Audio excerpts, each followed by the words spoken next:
हाँ जी, ये है बा। ठीक है, बा के ऊपर क्या लगी हुई है? जज़म। ये इसका नाम जज़म है, ये जो दालनुमा बनी हुई है। जज़म जिस हरफ के ऊपर आती है उस हरफ को साकिन कहते हैं। ठीक है, साकिन वाला जो हरफ होता है वो पिछले वाले को अपने साथ मिलाता है। ठीक है, जज़म जिस हरफ के ऊपर आती है वो हरफ साकिन तो होता है, पिछले वाले को अपने साथ मिलाता भी है, लेकिन अगर वो साकिन वाला हरफ हो बा, साकिन वाला हरफ क्या हो? बा हो। तो बा को हमने खास क्यों किया है? खास इसलिए किया है कि बा जो है वो हरूफे कलकला में से है। अब कलकला कौन कौन से हरूफ हैं?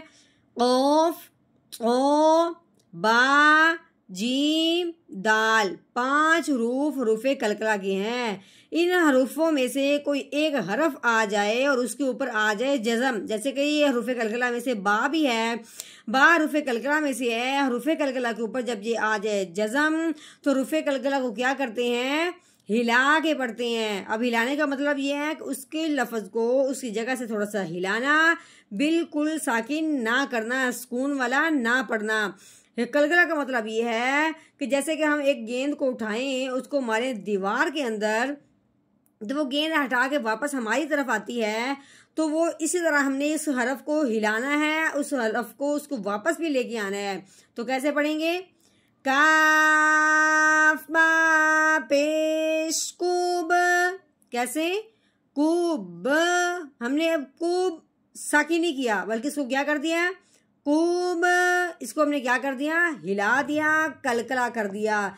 ये वाली बात किन के साथ है? हरूफे कलकला के साथ। हरूफे कलकला को जब जज़म आए तो उस हर हरफ को हमने हिला के ही अदा करना है।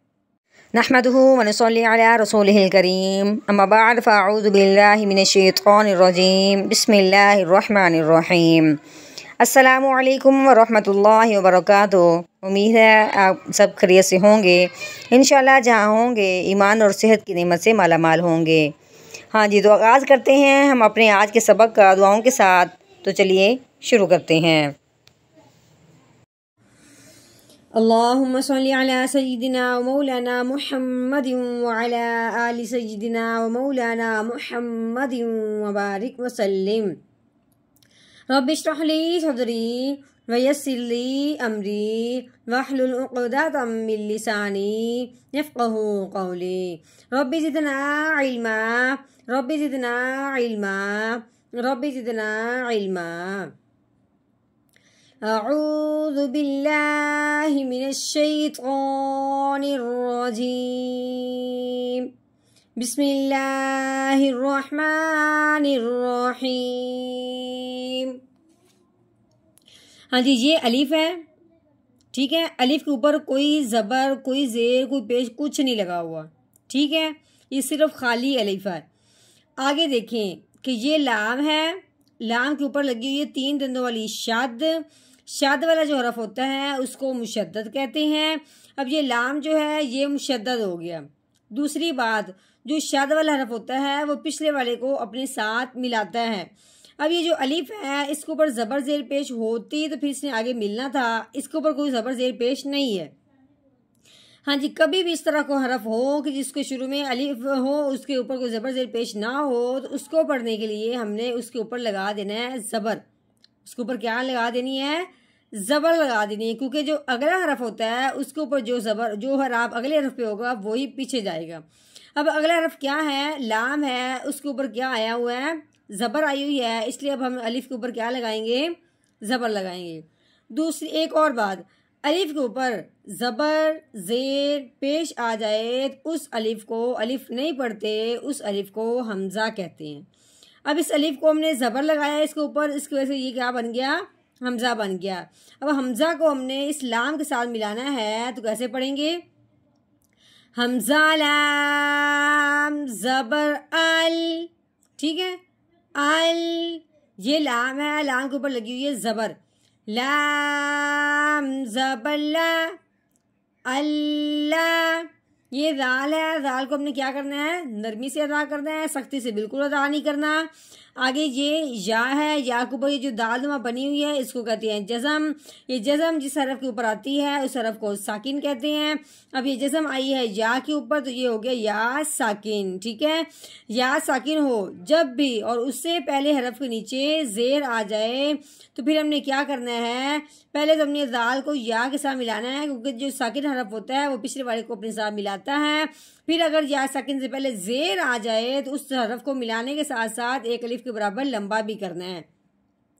तो कैसे पढ़ेंगे, दाल या जेर दी अल्लज़ी, कैसे पढ़ेंगे, अल्लज़ी। हाँ जी, इसको करते हैं हमने एक अलिफ के बराबर लंबा। हाँ जी, आगे देखें, आगे ये क्या है, या है, या के ऊपर क्या लगी हुई है, जबर लगी हुई है। आगे ये सौद है, सौद के ऊपर क्या लगी हुई है, जज़म है, जज़म वाला हरफ क्या होता है, साकिन होता है। अब साकिन हरफ जो होता है वो पिछले वाले को अपने साथ मिलाता है। अब ये सौद है, मोटा होने वाला हरफ है, इसको हमने क्या करना है, मोटा करना है। या को सौद के साथ मिलाते हुए कैसे पढ़ेंगे, या सौद ज़बर यश, कैसे, यश, इस तरह करके। आगे देखें, ये लाम है, लाम के ऊपर क्या लगी हुई है, जबर लगी हुई है। आगे ये छोटी या भी है, लेकिन या के ऊपर कुछ नहीं लगा हुआ, इसको अब हमने पढ़ना नहीं है, सिर्फ ये लिखने में आएगा। ठीक है, आगे देखते हैं, आगे क्या आ गई है, अलिफ है और ये लाम है, उससे आगे क्या है, नून है। शाद किसके ऊपर लगी हुई है, नून के ऊपर लगी हुई है। अब जिसके ऊपर शाद लगी हुई है हमने वो वाला हरफ पढ़ना है। ठीक है, तो शाद किसके ऊपर लगी हुई, नून के ऊपर लगी हुई है। हाँ जी, अपने लाम को नून के साथ मिलाना है। ठीक है, दूसरी बात, जब ये शाद आ जाए नून के ऊपर तो नून और मीम पे, जब भी शाद आ जाती है तो नून और मीम पे हमेशा गुन्ना करते हैं। शाद वाला जो हरफ होता है वो पिछले वाले को अपने साथ मिलाता है, और जब अगर शाद आए नून के ऊपर वो मिलाने के साथ साथ गुन्ना भी होता है। अब हमने क्या करना है, इस लाम को हमने उस नून के साथ मिलाना है, तो फिर यानी साथ साथ गुन्ना भी करना है। तो कैसे पढ़ेंगे, लाम नून ज़बर लन यस्लन। ठीक हो गया। हाँ जी, आगे देखिए, नून के ऊपर लगी हुई है जबर, आगे साथ क्या है, अलिफ। इस तरह का लफ्ज कभी भी हो कि अलिफ हो साथ मिला हुआ हो, उससे पहले जबर आ जाए तो उस हरफ को एक अलिफ के बराबर लंबा करते हैं।